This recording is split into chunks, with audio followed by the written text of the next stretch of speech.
Bonjour.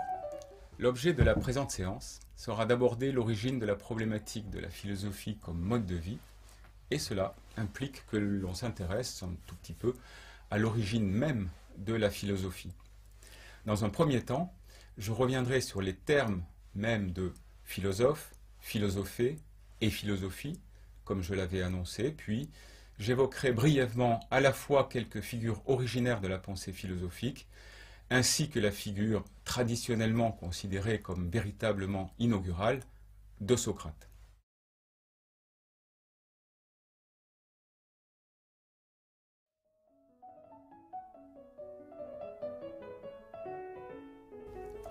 Pour commencer donc, philosophe, philosophé, philosophie. Le terme de philosophe, philosophos en grec, est donc un terme composé de philo et sophos. On l'analyse très souvent comme signifiant amoureux ou ami, philo, de la sagesse, sophos, conformément à la compréhension qu'en propose Platon lui-même. Pourtant, les choses ne sont pas tout à fait aussi simples. Voyons donc les choses de plus près. En effet, avant de prendre ce sens de sagesse, Sophia renvoie plus sobrement et de façon plus indéterminée au savoir, et même au savoir sous sa forme la plus concrète. L'homme sophos est au départ celui qui dispose d'un savoir technique, artisanal, dans un domaine donné. Par ailleurs, l'adjectif philo ne signifie pas amoureux d'eux, à l'époque préclassique, mais plutôt qui pratique, qui est familier d'eux. Autrement dit, il ne suppose pas l'absence de ce sur quoi il porte, mais au contraire, il se rapporte à quelque chose qui est possédé. Cela, évidemment, n'est pas indifférent à noter pour qui s'intéresse au sens du terme philosophos au moment où il commence à émerger historiquement. Si donc l'on reprend le sens initial de philosophos, ce terme désignerait celui qui pratique un savoir qu'il possède par conséquent. L'artisan, expert dans un domaine donné, est ainsi un sophos autant qu'un philosophos. Il n'y a pas d'opposition entre les termes. C'est ainsi que, lorsque dans la bouche de Périclès, on trouve cette formule selon laquelle les Athéniens philosophes, il dit en effet en grec philosophoumen anomalakias, nous aimons savoir sans faiblesse, nous sommes amenés à comprendre que cela signifie que les Athéniens aiment savoir ou encore qu'ils sont curieux de savoir. Le terme renvoie donc au goût du savoir, au fait d'être amateur de savoir et d'en avoir une pratique habituelle. On mesure alors la difficulté qu'il y a à interpréter l'anecdote vue lors de la séance précédente concernant Pythagore qui se serait dit philosophe. Est-ce que l'anecdote est authentique ou forgée plus tard? Si elle est authentique, elle n'a probablement pas le même sens que celui que Platon lui donne. Nous pouvons en tout cas retenir que, premièrement, philosophos a au départ un sens, disons, ordinaire. Deuxièmement, que le terme ne renvoie nullement à un métier particulier, ni même à une forme particulière de pratique du langage, par exemple, mais plutôt renvoie à la maîtrise d'un savoir technique. Troisièmement, que c'est Socrate le premier qui va contribuer à construire le concept de philosophe, en opposant d'une part la condition de l'homme marquée par un désir inassouvi de savoir, et la condition divine marquée par la détention de ce savoir parfait. Socrate utilisera pour désigner sa pratique les termes de philosophe et de philosopher. Et il évoquera aussi à propos de lui-même la détention de ce qu'il appelle une sagesse toute humaine, anthropine sophia, qui est en fait une sagesse du non-savoir. C'est cela que Platon creusera et renforcera en opposant l'homme philosophe et le Dieu sage, le premier aspirant à posséder ce qui n'est imparti qu'au second. Dans le dialogue Le Phèdre, il dit ainsi de l'homme, « L'appeler sage, sophos, c'est selon moi, du moins, employer une expression ambitieuse et qui ne convient qu'à la divinité. Mais l'appeler ami de la sagesse, philosophos, ou d'un nom analogue, à la fois lui irait davantage et serait mieux dans la note. » De la même façon, Dans le banquet, il est dit que les philosophes se situent entre savoir et ignorance. En revanche, aucun dieu n'a à philosopher, puisqu'il est sage par définition, en vertu même de ce qu'il est.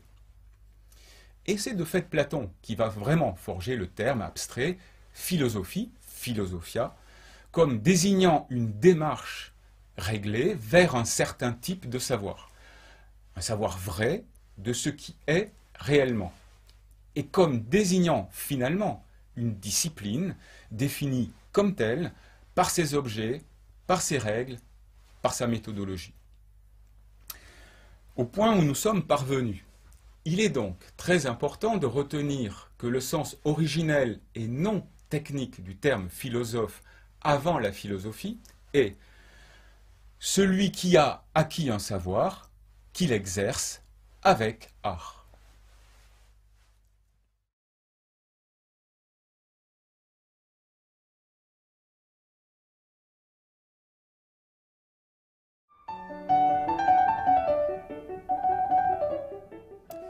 Voyons maintenant la place cruciale du couple Socrate-Platon dans la constitution de la philosophie et dans la compréhension de celle-ci comme un mode de vie. L'examen rapide du sens initial de philosophe que nous venons de voir nous apprend donc que le couple en relation d'opposition philosophie-sagesse a une histoire. Il est comme tel forgé par Platon, qui définit en outre le premier une discipline qui serait la philosophie, la philosophia, distingue de tout autre art et visant l'acquisition d'une science, la seule à mériter ce nom, du reste, à ses yeux, à savoir la dialectique. Et Platon pense le statut de la philosophie en prolongeant l'opposition socratique entre nature divine et nature humaine. L'homme est pour lui au mieux philosophe, il tend vers un idéal de sagesse, et sa plus parfaite condition se pense là, dans le fait de s'élancer vers la vérité et vers le bien. Cet élan philosophique permet ainsi, selon la formule fameuse du tête à l'homme de, je cite, se rendre semblable à Dieu dans la mesure du possible. Et Platon d'ajouter tout à la suite, se rendre semblable à Dieu, c'est devenir juste et pieux avec l'accompagnement de la pensée.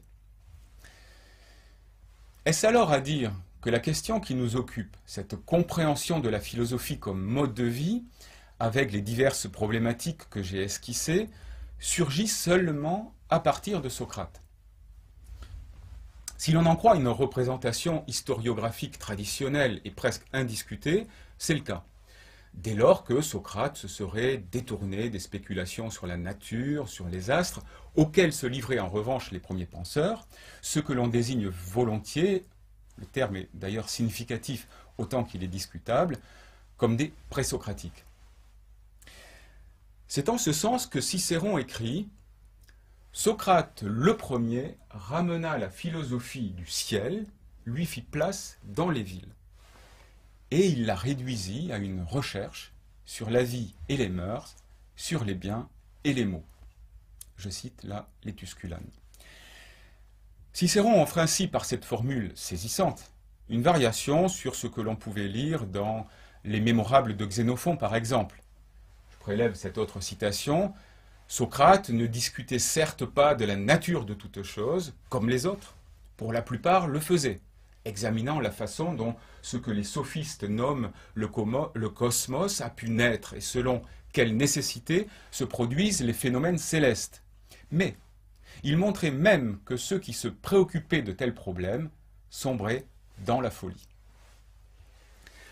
Je le signale en passant, il est extrêmement difficile de remonter avec la plus grande certitude jusqu'au Socrate historique, puisqu'il n'a rien écrit, et qu'il a été mis en scène de façon assez diverse par Platon, par Xénophon, mais aussi par d'autres, Aristophane, le comique, et d'autres encore. Quoi qu'il en soit de cette difficulté, il est acquis que le Socrate de la maturité, celui qui, personnage influent auprès de la jeunesse athénienne, a joué un rôle déterminant dans l'émergence de la philosophie comme mode de vie, s'était en effet détourné, à supposer qu'il s'y soit jamais intéressé durant sa jeunesse, de toute spéculation sur la nature. Bien. Pour autant, cela ne signifie pas, en dépit de ce qu'écrit Cicéron de façon frappante, mais peut-être un peu schématique, qu'avant Socrate, les penseurs ne s'intéressaient qu'à la connaissance des phénomènes et des réalités, sans que les enjeux existentiels liés à l'activité de connaissance ne soient présents, ou sans qu'à contrario ne soit développée une réflexion sur les raisons pour lesquelles, par exemple, les hommes échouaient à vivre une vie heureuse et accomplie. J'en viens donc à un troisième point qui serait celui maintenant de la philosophie comme mode de vie avant Socrate. Y a-t-il une préhistoire de cette problématique avant Socrate? Nous allons donc parler une seconde de Pythagore et de la vie pythagoricienne. De fait, Pythagore, à qui Héraclite Dupont, vous vous en souvenez, faisait remonter l'origine du mot philosophe. Eh bien, Pythagore est mentionné par Platon lorsque celui-ci conduit au livre 10 de la République une critique de la poésie. Et il le fait dans des termes qui l'amènent à vanter le mode de vie pythagoricien. Il écrit « Homère passe-t-il pour avoir dirigé de son vivant l'éducation de ceux qui est aimé à le fréquenter et qui aurait transmis à ceux qui les ont suivis un certain chemin de vie homérique. Comme Pythagore, qui fut lui-même exceptionnellement aimé pour cela, et dont les disciples aujourd'hui encore suivent un mode de vie qu'il nomme pythagoricien, par lequel il semble se distinguer des autres. L'école aristotélicienne retiendra du reste que parmi les précurseurs d'une réflexion éthique figure Pythagore, même si celui-ci a traité de façon incorrecte la question éthique. Je cite, « Pythagore est donc celui qui le premier entreprit de parler de la vertu, mais il le fit de manière incorrecte. En ramenant les vertus au nombre, il forgea une théorie qui leur était inadéquate. Ainsi, la justice n'est pas un nombre au carré. » Citation extraite de la Grande Morale.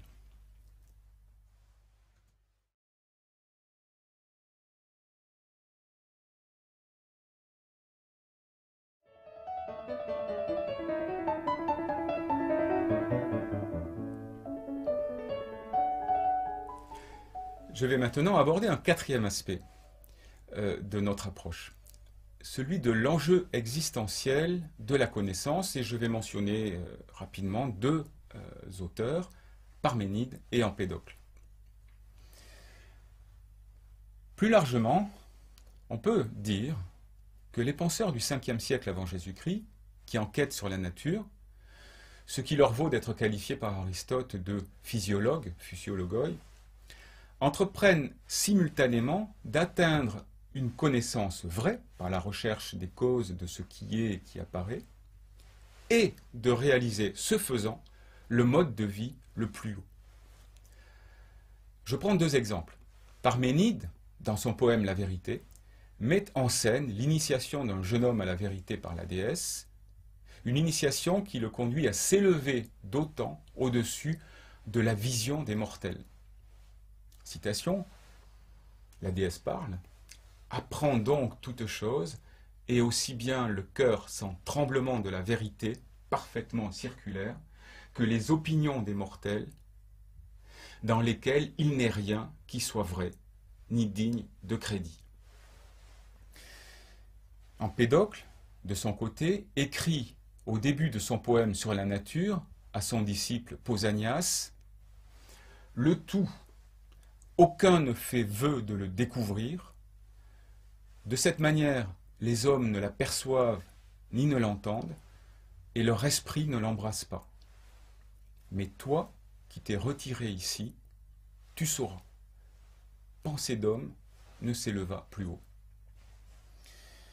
Ainsi, le savoir et l'ignorance déterminent une condition.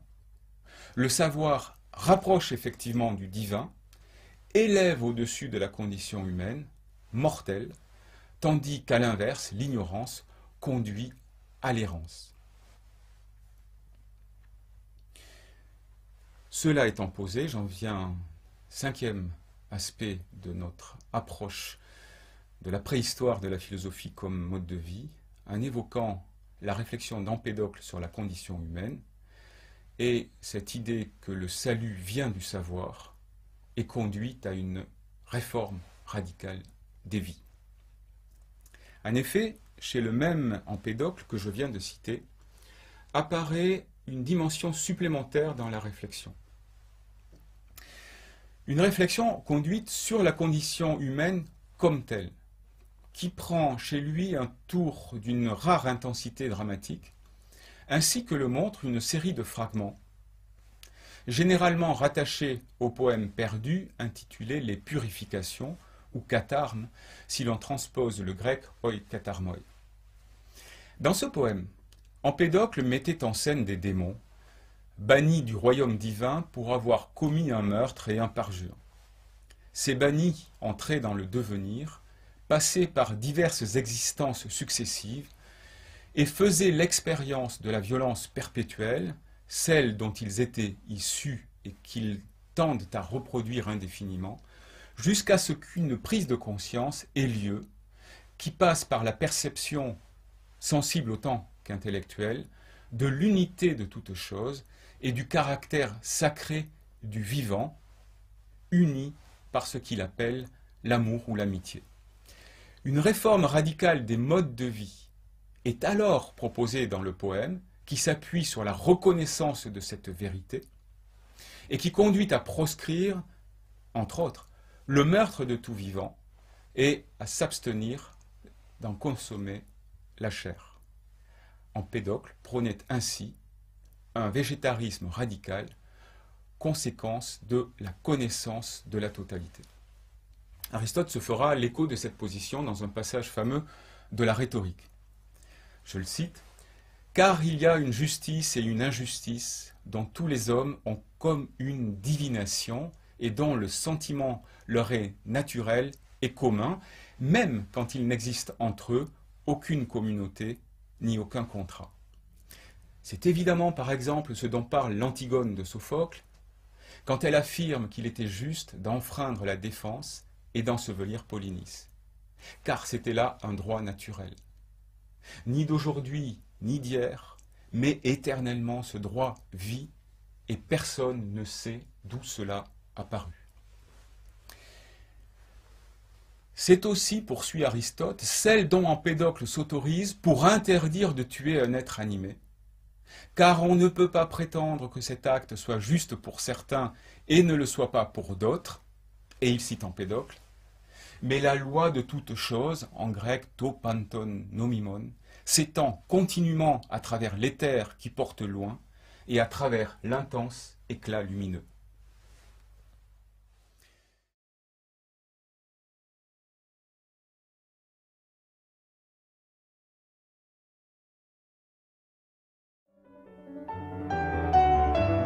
Pour terminer, quelques remarques finales et récapitulatives. On constate donc que la constitution de la philosophie, sous-tendue par une problématique pratique forte et désignée comme telle, est assurément le fait de la charnière Socrate-Platon.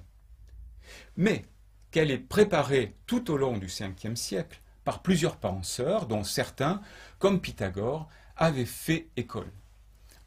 En un sens, l'on peut même dire qu'Empédocle défend une position extrêmement radicale et avancée sur la force salutaire, cathartique, que l'homme peut puiser dans une connaissance vraie, celle qui repose sur la vision de l'unité de toute chose et de la force unificatrice de cette puissance cosmique qu'il appelle amitié, en grec, philothès ou encore philia.